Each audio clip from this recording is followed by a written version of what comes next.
Well, the statements of Nasir Elrufai are not gestural, or if you like, he wasn't guessing. He made very specific statements declaring that the communication lines of the NSA is, if you like, tapped, declaring even more convincingly, in case you're doubting him, that it's not only the government that have the capacity to do that.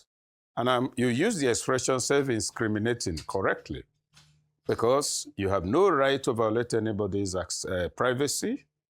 If somebody is holding a public office and you violate the privacy of confidential information or information access to that office, is also a violation of privacy. On top of that is an encroachment on the infrastructure of national security. And therefore, that makes you a potential, if not active, threat to national security. So I don't know, even if he did that, I don't know who advised him to go public on it. To that extent, the provisions of the law apply to him as one who has violated everything violatable under that section, and therefore, to that extent, there's grounds for, for DSS picking him up. Come and explain to us how this is, all this you're saying. So it's understandable, it's unfortunate for him. And I do not suppose he can now go to court, as I understand he will be arraigned, to say, oh, I didn't say it. It's on video, it's all over the internet, and he declared it with some form of triumphalism. That means, in my view, that the NSA's lines are being monitored by persons whom Elrufai knows. That means that it will be the duty of the state to want to ascertain from him who these people are, what they are doing with that information, for how long this has been going on, and to what extent that's an issue for national security. At the second level, and that applies to the office of the NSA, my question would be, how could this happen? This is the National Security Advisor, a critical pillar in the national security infrastructure. When you say National Security Advisor, you're talking about an office that is probably the clearinghouse for all that happens in connection with security by way of final advice to the president from all the services and paramilitary agencies. And that line is monitored, which means subversion of national security must have been going on, if indeed it's being monitored.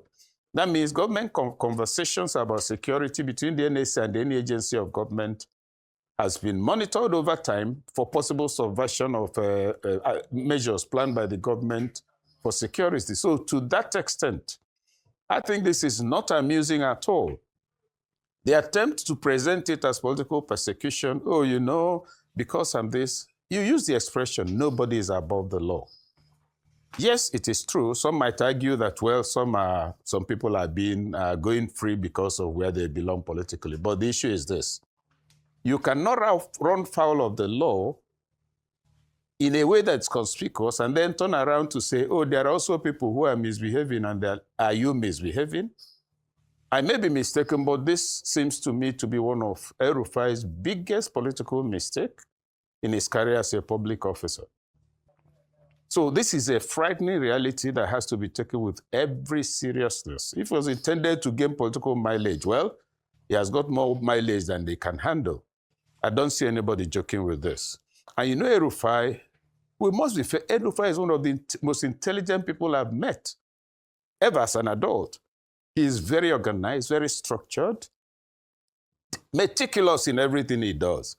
And if you look at his academic record, from O-level everywhere, he was an excellent student, so he can be underrated, and he's also very thorough in inspecting things. So those who know him well will tell you, don't joke with this statement. Let Nasir tell us who he's been working with. So this is a very tricky situation for him, if you ask me. Okay. Thank you so much.